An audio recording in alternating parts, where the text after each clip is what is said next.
We do a lot of different things, but I really want to focus today on the care farming piece. We serve on the farm, and I don't know if you want me to get into the people served yet, Kate? Yeah, Yeah, okay. please. Yeah. Yeah, so I mentioned there's two programs. There's the Carly Dahl House at Evergreen Grove, which is a 16-bed co-occurring enhanced recovery home for adult men. So these are adult men who have both a substance use and mental health condition, a diagnosed condition. And really, the majority of them have spent sometimes a lifetime trying to learn how to live life with the specific challenges they have, and have often been through the ringer as far as treatment goes. They've been in and out of programs most of their life, have been kind of put into SUD specific programs and then not gotten care for their mental health or vice versa, and have never gotten anywhere where we really, bring a true dual diagnosis approach and address both issues concurrently and simultaneously in a really, really unique environment. As someone who spent a long time going through treatment myself, one of my critiques of the treatment landscape was that everywhere I went, it felt the same. The treatment industry can be so homogenous at times. Maybe the appointments and accoutrements would vary based on what what kind of income you had or what you could afford to pay. But the programming, the approach, it felt the same everywhere I went. And I found that to be kind of disappointing. And as a provider, when I got into the space, I kind of said, there's other ways to do things if we just were willing to be a little bit more creative. Our other program at the farm is called R.O.O.T.S at Evergreen Grove, and this specifically, as opposed to being residential like the adult program, it's an outpatient program for young people ages 12 to 24, where they come in typically once a week for a session. We use all the evidence-based practices and clinical techniques you'd find in your local, clinical building, but there's no clinical building, right? We're on the farm. There are no shirts and ties. There are no diplomas on the wall. We take away all the power dynamics on day one. And as we like to joke, if I can, pardon my French, we're all stepping in the same pile of shit together. But we're doing that to create an environment that young people actually want to go to, right? The data for young people in outpatient treatment is really, really poor in this country. Most drop out within 2 to 4 sessions. Our young people, it's a 24-week curriculum, and our average length of stay actually exceeds 24 weeks because nobody wants to leave, which is the strangest problem I've ever encountered in a career in substance use and mental health treatment. Hey, Sean, I know you've talked about this before, but maybe just a little bit about, so many people come to CFN aspirational, wondering like how you started it. And can you talk a little bit about how GAAMHA as an agency landed on having a care farm? Yeah, it was I always joke, I would love to tell you I sat back with a big whiteboard I and can had hear it, but I pen. can't. But it didn't happen that way. The whole thing was sort of a happy accident. We were in 27. It's playing on this speaker. Oops.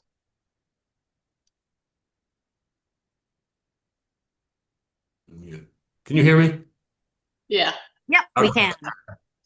2017, we're looking to expand our supportive housing program. So for all of our residential treatment programs, we always offer aftercare housing because it's a huge component in someone's continued health, obviously, is that safe next.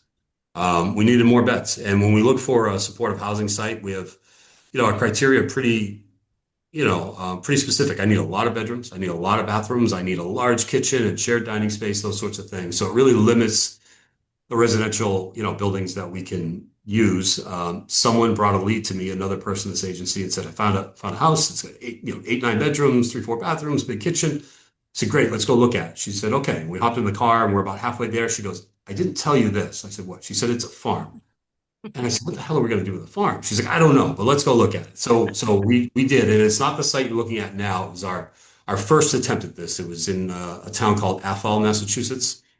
And we pull up and it's a big, beautiful farmhouse that had been built in the 1820s and had been a farm since that time. And the house was really good for what we were looking for. The owner was looking to relocate and, we really wanted the house. He said, but here's the problem. I've got a couple of pigs. I've got a couple of goats and I think a horse at the time, and I can't bring them where I'm going.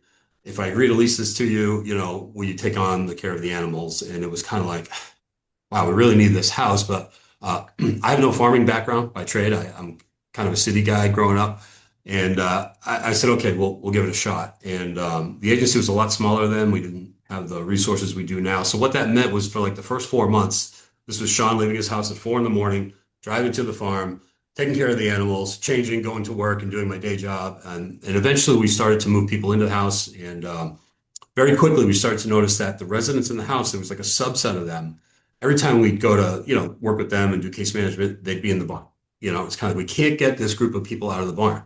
And so we started asking them, like, why, what is it? And they couldn't really describe it very well. It's just like, I don't know, something about being with those animals. It's just, I love it. And then we started to notice trends in data that the people who self-selected to take part in those activities started to have better outcomes, right? And now we're like, hey, this is interesting. In the meantime, my business office was freaking out because they're getting invoices for pig feed and weird stuff. They're like, is this fraudulent? What is this?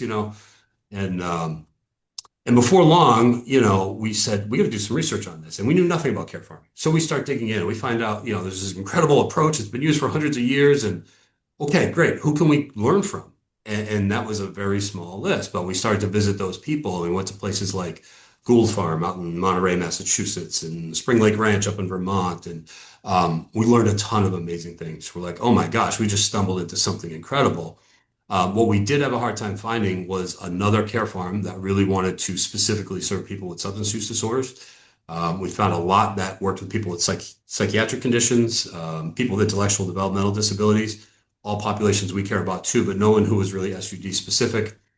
When we started to ask, people would sometimes tell us they were dual diagnosis, but often that just meant that people got psychiatric care were allowed to go to an offsite, recovery meeting or something like that. So we couldn't find a good peer to really learn from. So in a lot of ways, we had to kind of figure this out on our own. But on the farming side, we got a ton of support, and we learned that like farmers are probably the most incredible community you can ever be a part of.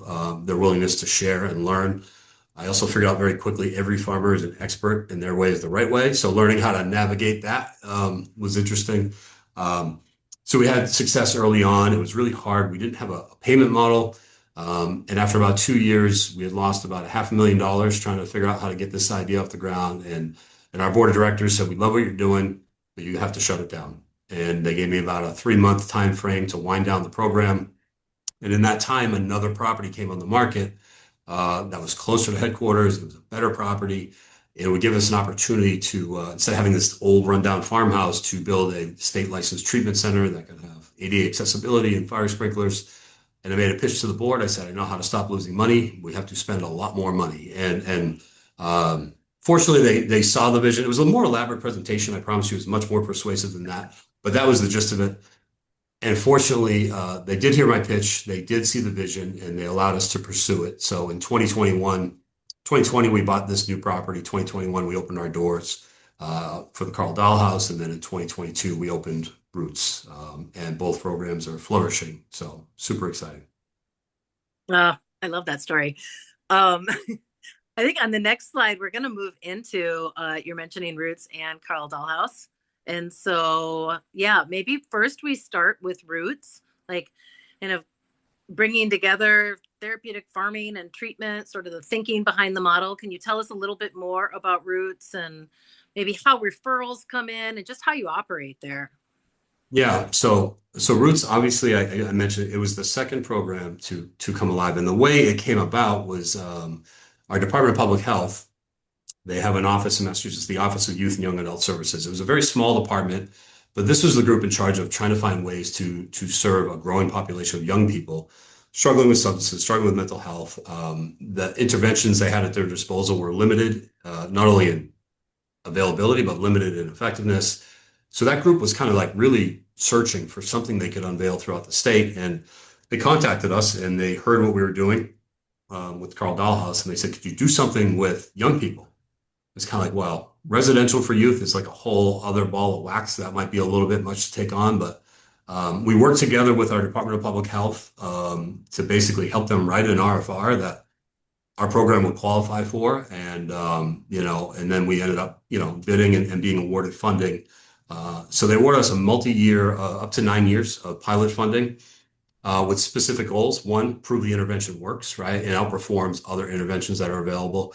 And two, really try and define care farming as an intervention for our population and translate that, not only have data, but translate that into something that payers would see as a reimbursable, right? And prove that as a diversionary technique to keep young people out of the ED, out of inpatient psych, out of really expensive other, care modalities, to make the case that this is in their best interest to fund this. And that's the second half of that. That payment piece is still an ongoing endeavor, and we're making some headway there, but we do have continued support from DPH and also other grant makers and funders, because it's been wildly successful. Like I said, young people come in and they don't want to leave.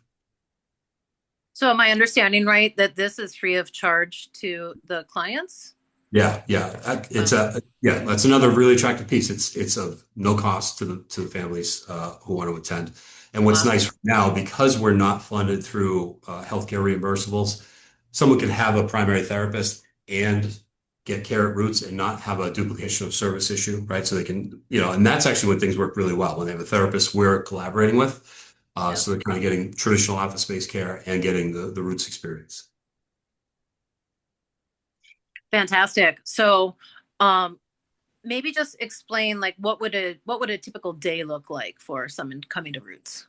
Yeah. Yep. So, and I can tell you, I'll kind of tell you a little bit of the clinical side, and then maybe Brianna might be able to talk a little bit about once they walk outside the office. So it's a true clinical program. So everyone who's going to come in to either program, but we're talking about R.O.O.T.S, we're going to have to do all the same clinical assessments they would get anywhere else. They're going to come in, they're going to get a biopsychosocial performed and a PHQ-9 and a GAD-7, all these kind of clinical tools so we can get a really good assessment on where the person is at, and then work with the young person to design a treatment plan that achieves their goals, right? And then where the magic happens is we got an incredible team of highly credentialed therapists who work there, who then translate that treatment plan into a workable, session plan for the individual week after week. Some of that is, some of it's exploratory because not every young person who comes in has exposure to farms or animals. In fact, we get a lot of inner city youth who don't spend a lot of time off of concrete. So it's a really new experience for them. And sometimes they do have that experience. And it's, what are your preferences? Do you like working with equines? Do you like working with, with goats or pigs or whatever it may be? And, the work that team does in kind of creating a session plan that involves the farm, the natural environment, is pretty remarkable. And I don't know, Brianna, you can share a little bit about what you see the R.O.O.T.S clinicians doing during their sessions over there. Yeah, so the R.O.O.T.S program is kind of cool because they're going on at the same time as the residential. So it's two separate programs, but we like never know when they're going to be here. I tend to work more with the residential side, but you see them like one time they'll be in with the pigs or they'll be in with the horses or the goats, and you can tell like some kids have an affinity for certain animal groups, kind of like Sean was saying, and some of them like to move around more. And it's cool to hear the R.O.O.T.S clinicians talking about how these kids are building bonds with the animals because they work one-on-one, where like the residential, they have a little bit more freedom because they're doing different things out there. But yeah, I think watching them build those bonds with the animals and even working through stuff, like if they have a certain issue that's going on at home or something like that, the R.O.O.T.S clinicians are able to partner with the animals and help them like work through those things in an experiential way, like in real time, which is really cool to see. Yeah, I think what happens to young people a lot is they enter care and we, not intentionally, but oftentimes we re-traumatize them when we welcome into care, right? So if a young person shows up and they're dealing with really significant issues within their family dynamics, we want them to open up and tell us about, the inner workings of your family. Whereas on the farm, what we're able to do is take a much more roundabout approach and say, hey, let's observe this herd of equines, all of which have roles within the herd, right? We can discuss herd dynamics and then create an opportunity to say, do you see anything here that looks familiar to you? Or we have a ton of young people, sadly, who come to us who have lost a parent to overdose. It's one of the more common things that we see. And we rescue, sick, elderly, a lot of animals. We experience loss on our farm on a somewhat regular basis. And Brianna and her team, know this all too well. We have the opportunity to explore the topics of grief and loss without doing what most, I think, clinics would do, which is hey, tell me about losing your dad. What did that feel like? Like that's not an easy way to start. We hope we can get there, but we can discuss what maybe the rest of the herd is feeling when they've experienced a loss and kind of approach that topic in a metaphorical way first to create a safe space and earn the trust of these young people before we really, dive into the real heavy stuff. Yeah, beautiful. Um, I think our next slides are going to be moving into the Dahl House. And I believe if you want to just give us a quick overview, and somewhere in here, there's actually going to be a little video that we play too. Maybe that's in a couple slides. But yeah, let's move on to, so Carl Dahl was before Roots. Yeah, yeah. So this is kind of the origin story of the farm, and Yeah. and the purpose of it was, we've been doing residential treatment for a long time. Our first program opened in 1972. And what we found through that program, this program I went through, that program was one of the more successful programs in the state. They graduate their participants at about a 50% rate, which is in Massachusetts, statewide average is between 28 and 32%. So I later went on to work in that program and it's a very kind of fraternal program. And we would kind of beat our chests and say, we have the best rate in the state. And I would say, yeah, but what about the other 50%? And it took some kind of soul searching for us to realize, like what is it about this group of people that they're unable to find success in our program? And more often than not, what we would get to is that it was the people who had more significant mental health challenges and also the substance use challenge where they weren't able to find success, right? They couldn't move along. It was kind of a cohorted program. They couldn't keep up the same pace. They needed more time to kind of undulate between good days and bad days. And this program was designed specifically for that crowd. It is a much more person-centered approach as opposed to a kind of a cohorted approach. And the biggest thing is the staffing model. It's much more robust. So instead of a couple of counselors and kind of traditional staffing model, there's psychiatric nurse practitioners. There's an RN on staff. There's the clinician to patient ratio is like 3 or 4 to 1. I mean, it's a really small caseload. It's really robust staffing model. So we provide a much more, just a higher degree of care for these folks because they need it, honestly. And so we opened that program on the farm. And the other piece was that we're big believers in work as an agency for the people we serve. We really encourage people to have work in their lives. And this is a group of people that oftentimes when they come to us aren't yet ready for the workforce. They're at a point where trying to work sustainably is often hard for them. So what we do is, and the reason we believe in work is we think people need a sense of purpose every day, a reason to get out of bed. And so in this case, we take the work component out, but we introduce this animal care piece to serve that role for them. And it's completely voluntary. When no one's committed to this program, no one's required to do anything. I mean, we screen people, we try to get them to understand they're not going to get the most out of this program if they don't participate in the animal care piece. But we rarely have problems with that. Oftentimes, occasionally we'll get someone into the program and within a week or so, we know we're not the best program for them and they know that. And we'll work with them to get them to a program that works better. But more often than not, this is what they want to be doing when they're at the Dahl House is taking part in the animal care program. Yeah, I've also heard you talk so eloquently about like what it feels like to somebody when they're first coming there and maybe the difference between a more traditional treatment clinical program and coming in. Can you kind of like talk about what that feels like and maybe it's some of the basis too of like why people are connecting with the animals so well? Yeah. So the story I always tell is a little bit of a personal anecdote and another one of my own kind of notes as a frequent user of the treatment system when I was, struggling myself was that I mentioned it was very homogenous. And I felt like everywhere I went, you kind of go through this check-in process and you finally get with a clinician and you would hear kind of the same thing everywhere you went. It's kind of like these tropes. And one of those is, hey, welcome. We need to teach you how to love yourself. And my joke was always like, I can't, like, I just stole from my grandmother last week. I haven't talked to my son in 6 months. I'm not lovable. So what you're asking me to do right out of the gate is something that I can't comprehend. That is not the question we ask when people come to the farm. We say, welcome. We're glad you're here. This is going to be fun. We hope for you, and you're going to learn a lot. Here's what I need you to do. I need you to love Lola, the donkey. Can you handle that? Or I need you to love Travis, the goat.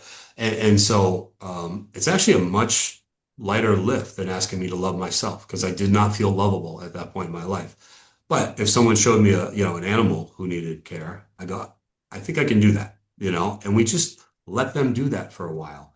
And then once they do that for a while, we kind of take a pause and we say, hey, can we just talk about something? Look what you just did. You showed up here, completely voluntary.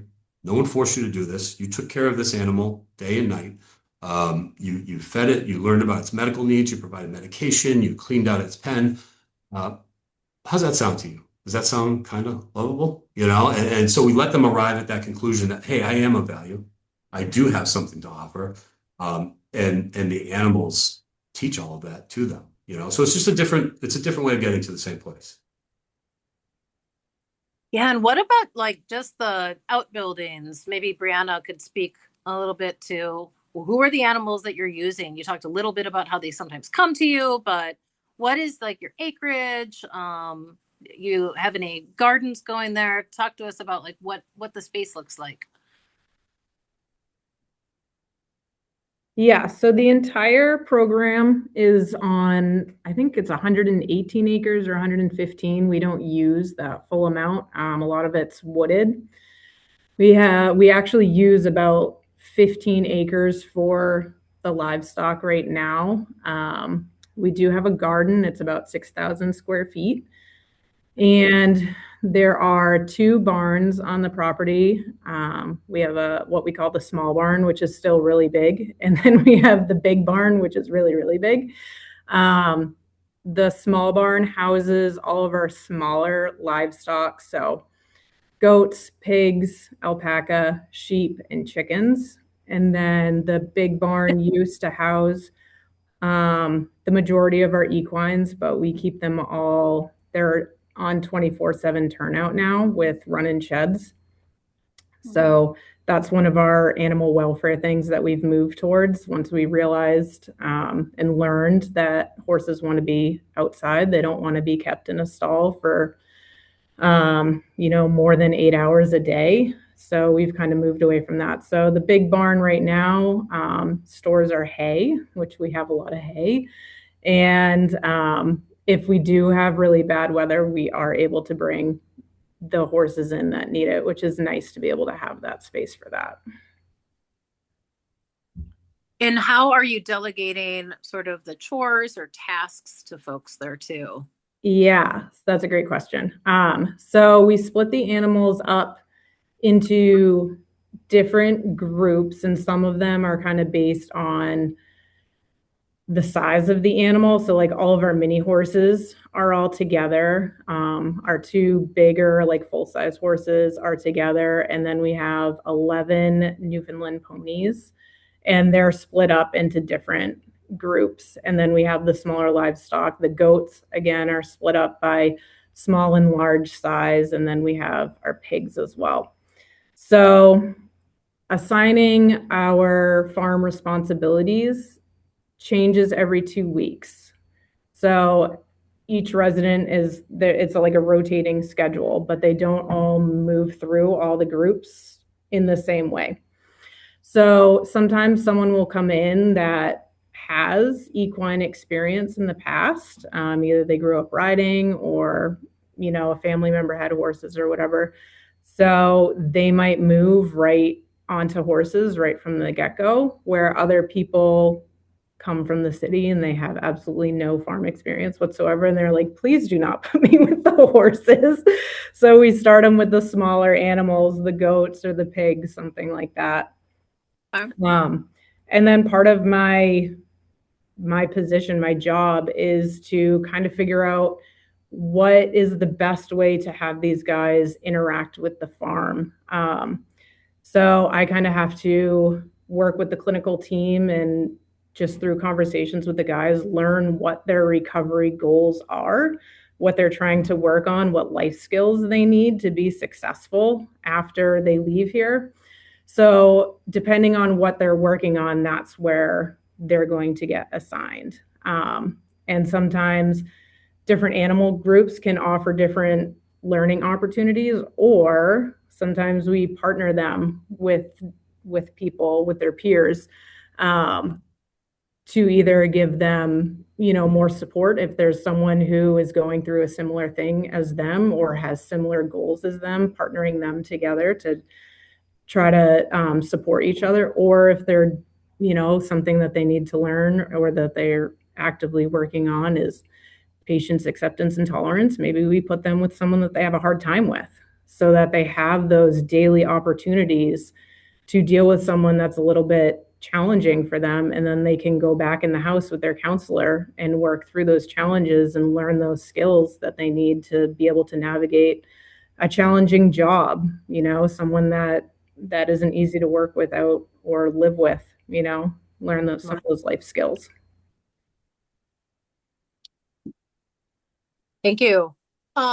Andrea, if you could go back, I think we're going to go ahead that the video for the Dahl House, I think it has a really nice, some aerials and will give us a good sense too, right there. I hope this works. It's always a crapshoot on Zoom to make sure everything plays correctly, but it's embedded, and I think this is just a real short video to share.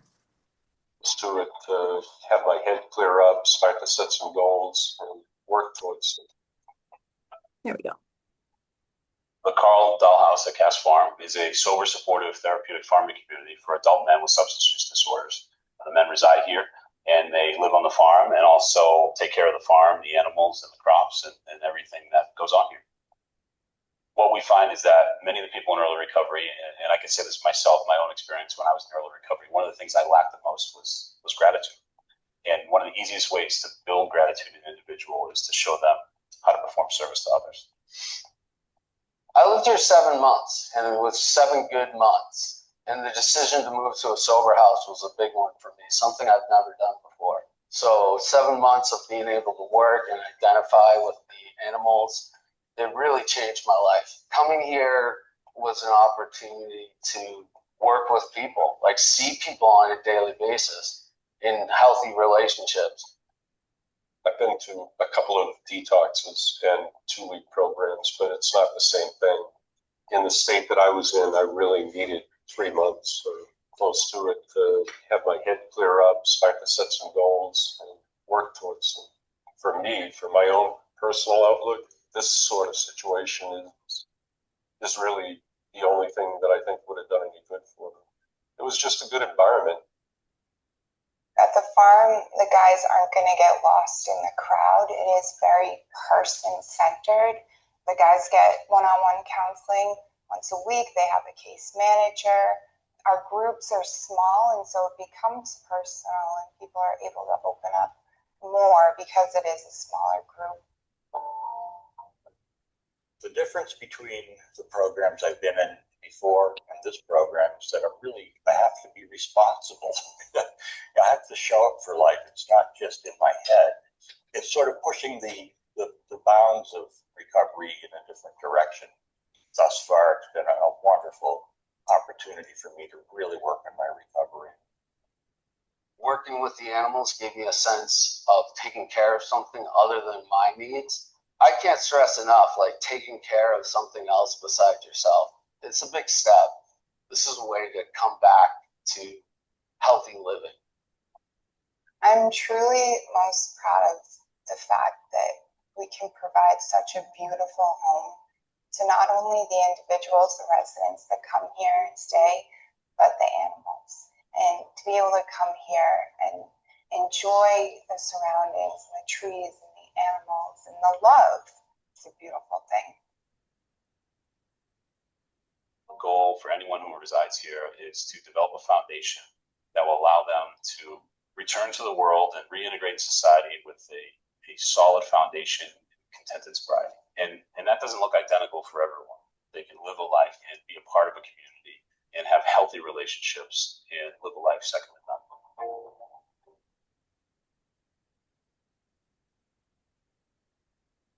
It was really nice to be able to see everything you got going on there. Yeah, that was from the old farm. That's actually several years ago, and gosh, I look like I think I lost 50 pounds since then, so that's good. A lot more gray hair though from hair from. Hey, Sean, really quick, just operationally, how many, you've mentioned some staff, obviously GAAMHA's a larger organization, but just question about like who, specific to the care farms, who are your clinical and farm staff? And Brianna, either two. Yep. So we have about, between two programs, there's about 29 staff members.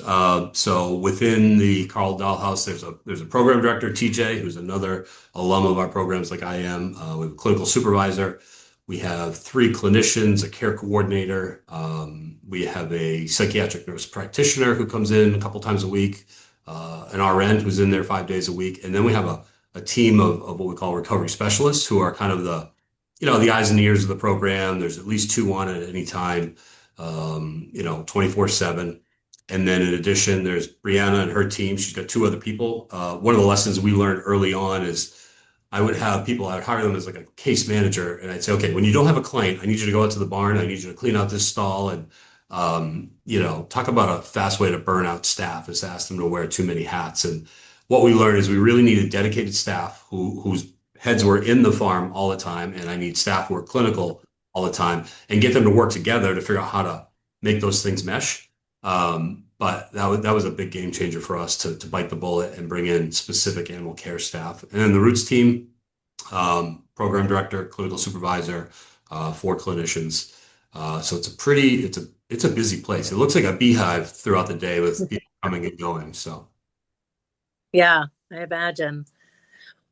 Real quick, just I want to save time for Q&A, and I know that maybe I'm a little bit behind time on the slides.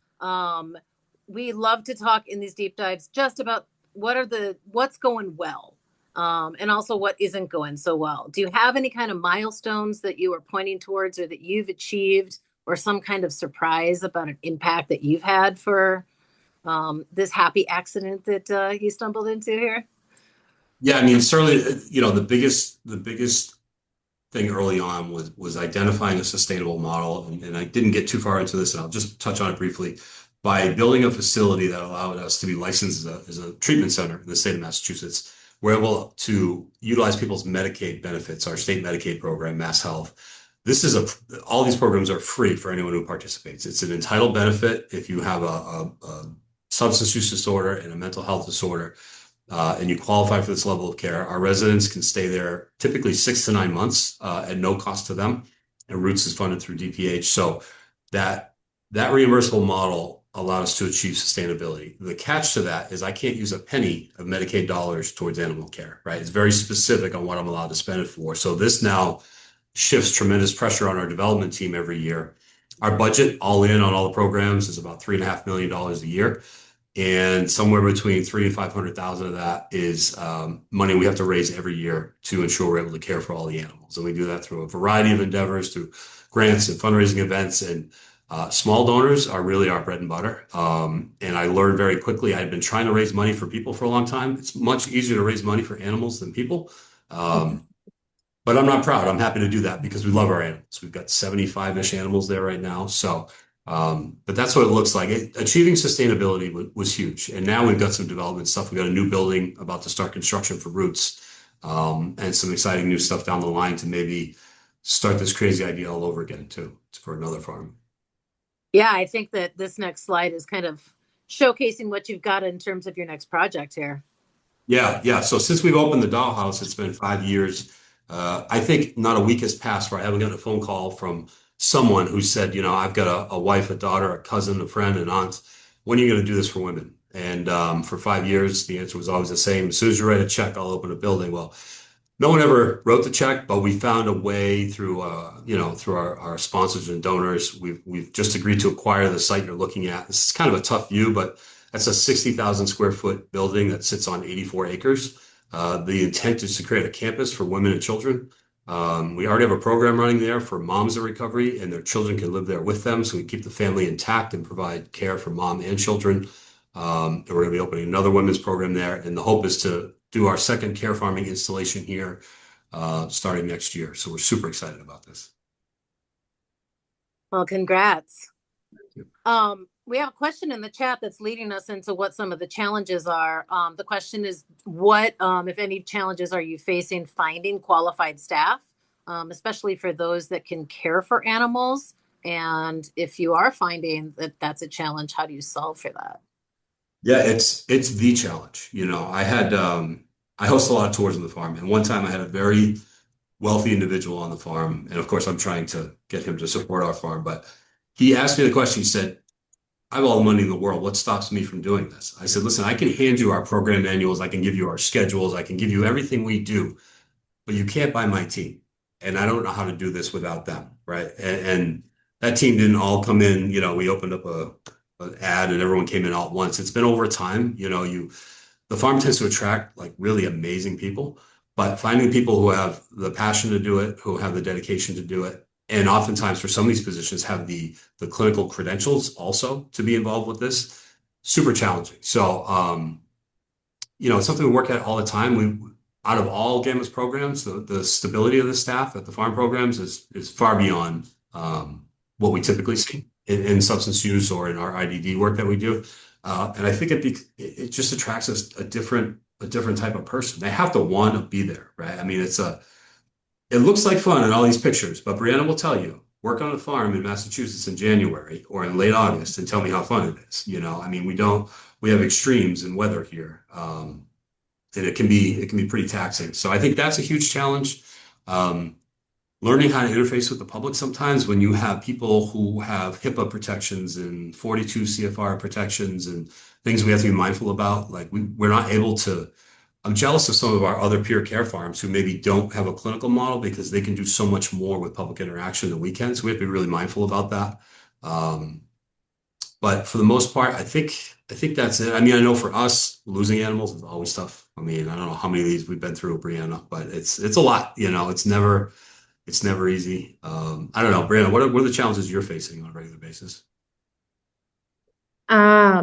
Yeah, I would say caring for sick animals. Like a lot of our animals are rescues and come to us with a myriad of either physical conditions, sometimes mental, depending on what their past was. But yeah, just ongoing care that evolves over the years.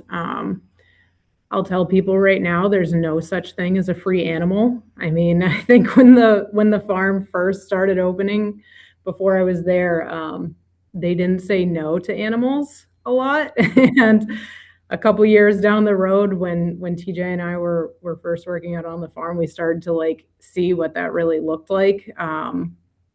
Animals that hadn't been cared for in their past homes, eventually it catches up with them. So we kind of experienced that.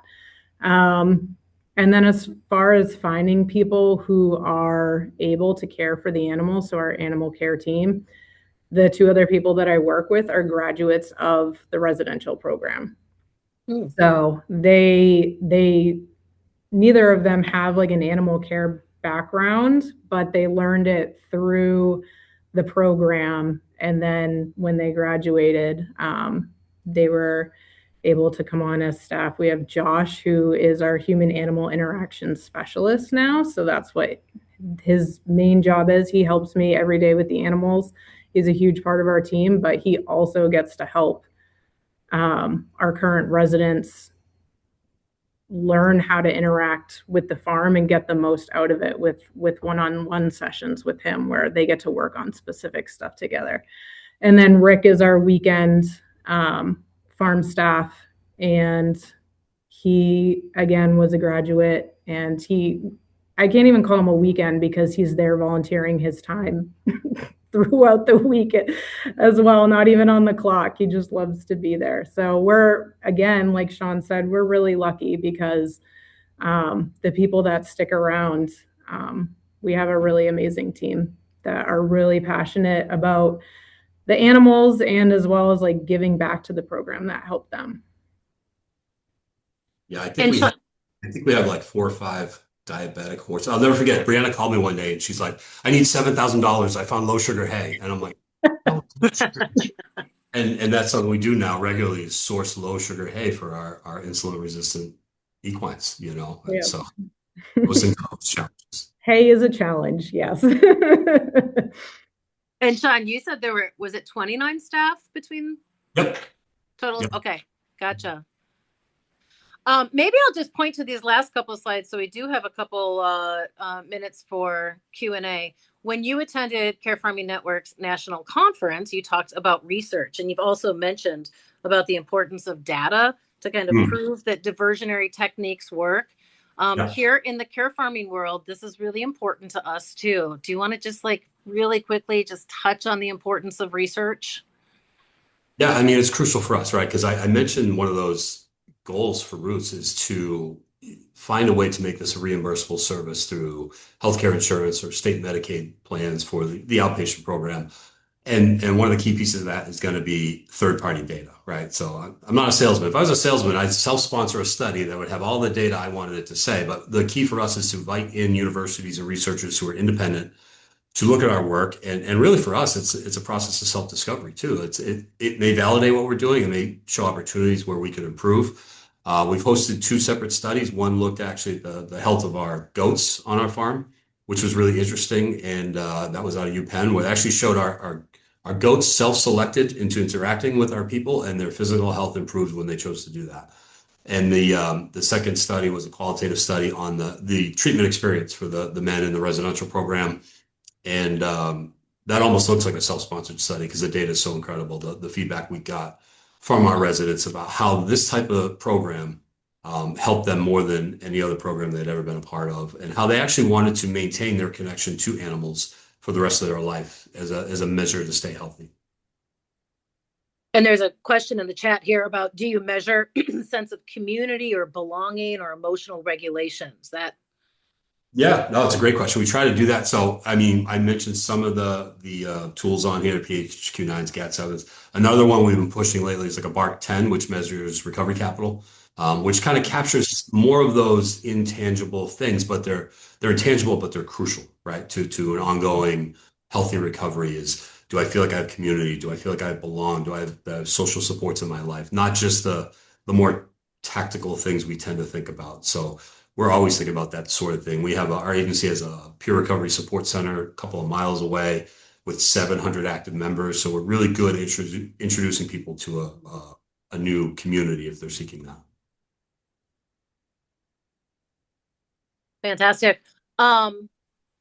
I would be remiss if I didn't mention that we are all about building awareness at CFN. I know we come to you often because not only do you just like share your story so beautifully, one of the places that you did that is here on, well, I find you on all sorts of podcasts, but we got to be on a podcast together. For those that are listening in today and just kind of like thinking about or being inspired by your work, any piece of advice that you have to people who are thinking about working with those in recovery on care farms? Yeah, I mean, first of all, be a part of the Care Farm Network. That's the most important thing. It's been crucial for us, and I think the same. Those of us who have been doing it a while, you hear the same story. We started, we didn't know what in the world we were doing. We felt like the only ones who ever did it, right? You feel like you're alone in this effort. Joining forces with CFN, it turns out, no, there's hundreds of us, and most of us felt the same way at the beginning, and it doesn't have to be that way. Like, you don't have to reinvent the wheel every single time. Someone's probably faced a similar challenge or a similar hurdle, and you can connect to this network and get that support to find out, to get some ideas and brainstorm and look for ways to do it. And if you're getting into this work, know it's going to be a challenge, but do it, because I really thought care farming was going to end my career, and it almost did. And now it's having the opposite effect, where we get a lot of accolades for the work that we're doing. But if you really, really believe in this, chase it anyway, even though it's hard. It's not a reason to quit, right? It's sometimes it's a reason to move forward. But it's worth it. That's all I can say about that. Well, thank you. I think we do have some time here for Q&A. And let's see, it might be easiest if we were to maybe stop the screen. If anybody wanted to either raise their hand, and I'm so sorry, it's really hard for me on my phone here to look at my chat. Maybe Andrea or Sarah, who are behind the scenes, see anything in the chat worth raising? Or feel free to raise your hand and ask a question. I see Cynthia is noting that she's 15 minutes from East Texas A&M University and wants to do research in the field. So she thanks you for giving her hope again. I see Dr. Tony Watt, who is also has shared about research efforts in care farming, is on the meeting today. Anyone have any questions for Sean or Brianna?